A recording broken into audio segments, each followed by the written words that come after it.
Today we are going to be talking about a topic that may or may not be controversial for some, and that is abs training. More specifically, this follow-along type of training. Now before we start, let me say this. I'm not here to bash any workout or tell you that they have no value at all. There are certainly some benefits to training your abs this way that I'm going to show you in a minute, but these benefits may or may not diminish the more advanced you get. The most viewed videos in fitness on YouTube are going to be abs workouts, follow-along training and challenges, typically in the 5 to 15 minutes range. But I'm always asking this, when was the last time you paired together 8 to 10 exercises that's ineffective at best to train your biceps with as little rest time as possible to not let it recover before the next set starts to get as little as possible out of your training? And you will probably answer with never, because you are serious about growing your biceps. And this can apply to any muscle you are training. These abdominal muscles are not different from your chest or back or biceps or triceps.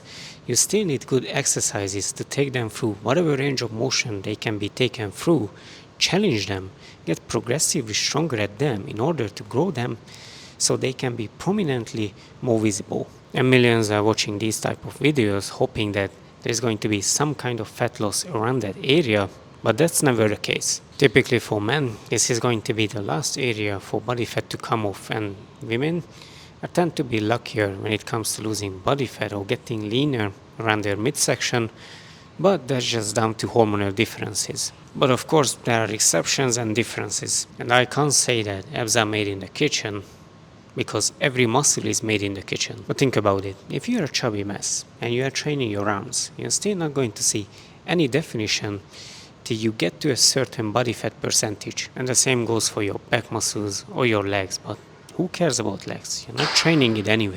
And the abs, they just happen to be a muscle that's only visible when you reach a really low percentage of body fat. And I also can't say that compounds are going to be enough. You already know that a beginner is going to grow from everything. If you do a pull-up, your back and your biceps are going to grow. But if you are not satisfied with the size of your biceps, or you are an intermediate or advanced lifter, the only solution is, if something is an underdeveloped muscle compared to the rest, is direct work. So you still need solid exercises, and that can be pretty much free exercise for the rest of your life to train these abdominal muscles. And since they are only doing spine flexion, any type of crunches, you can use the cable for that, or if you are using weight on the floor, then just don't hold it around your chest, but rather hold it at your head, so you increase the moment arm, so you can put more tension on your abs without increasing the load, or at least using heavier load. And if you don't mind spending some time and learning a new exercise, then doing the hanging leg raise, what requires a lot of stability and grip strength, that is why it's pretty difficult, you can do that as well. And you can also load this exercise with weight. It literally takes you 1 second to pinch a dumbbell in between your feet. And that's also something nobody is doing. And you can also pick an exercise for your obliques, and that can be a rotational one or just regular side-lying leg raises. And I know, the first time you do it on the floor, it won't even look like you are training.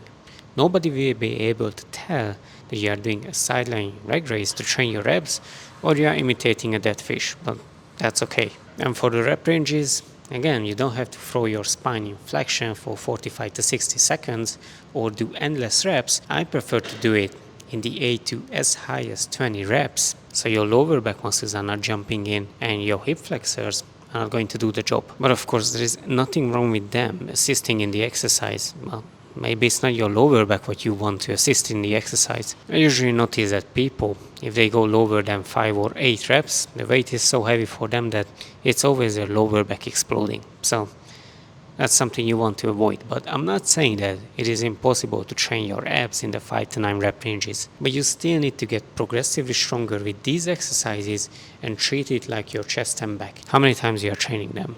Once or twice per week? Treat your abs like that.